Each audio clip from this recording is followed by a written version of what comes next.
الحمدللہ کلمات خطبہ یہ ہے کہ اللہ کی حمد سے اس کا آغاز ہو رہا ہے کہ کل حمد اور کل شکر اور کل ثنا اللہ کے لیے ہے۔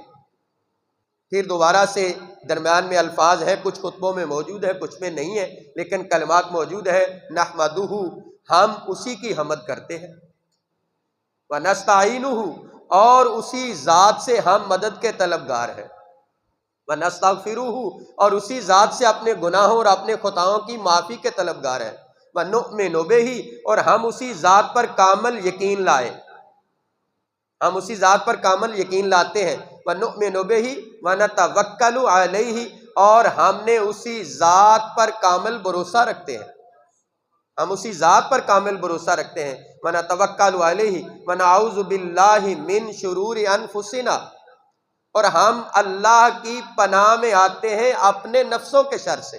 انسان اکثر بہک جاتا ہے، گمراہ ہو جاتا ہے اپنے نفس کے شر سے، انسان کا نفس ہی اسے گمراہ کر دیتا ہے۔ اس لیے اس کلمات خطبہ کے اندر یہ سکھلایا گیا ہے کہ بندے کو رب کی پناہ مانگنے چاہیے اپنے نفس کے شر سے بھی۔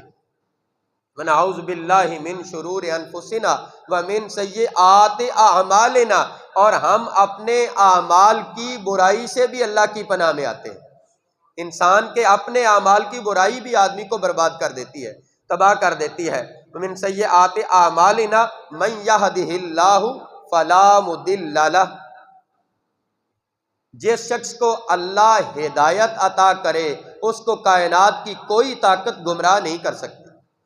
یہ عقیدہ ہے مومن کا، اور رسول اکرم صلی اللہ علیہ وسلم نے خطبہ نکاح میں یہ کلمات رکھے ہیں، جس شخص کو اللہ ہدایت عطا کرے اس شخص کو کائنات کی کوئی طاقت گمراہ نہیں کر سکتی۔ وَمَن يُضْلِلْهُ فَلَا هَادِيَ لَهُ، اور جو شخص از خود گمراہی کو پسند کر لے، چوز کر لے، گمراہی میں پڑ جائے، اس کو کوئی کائنات کی طاقت ہدایت نہیں دے سکتی۔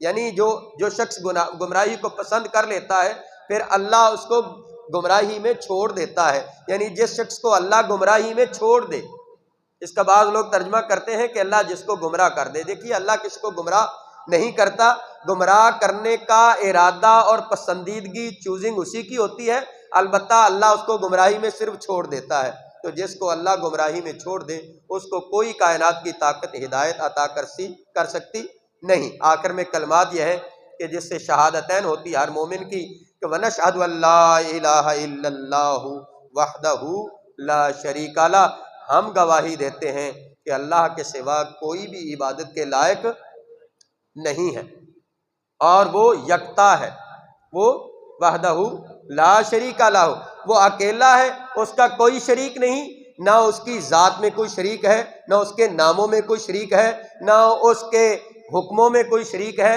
نہ اس کی عبادت میں کوئی کسی کو شریک کرنا چاہیے، نہ اس کے فعلوں میں کوئی شریک ہے، وہ لا شریک ہے۔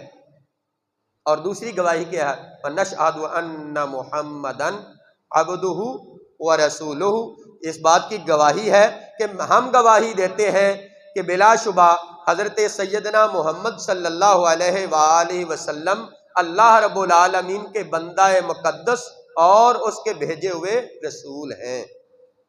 حضور علیہ الصلوۃ والسلام اللہ رب العالمین کے بندہ مقدس، بندہ اس لیے اقرار اس لیے کیا جاتا ہے کہ حضور اللہ تعالیٰ کے عبد ہیں اور اللہ تعالیٰ حضور کے معبود ہیں۔ اللہ معبود ہے اور حضور عبد ہے، اللہ خالق ہے، حضور مخلوق ہے، اللہ مالک ہے، حضور مملوک ہے۔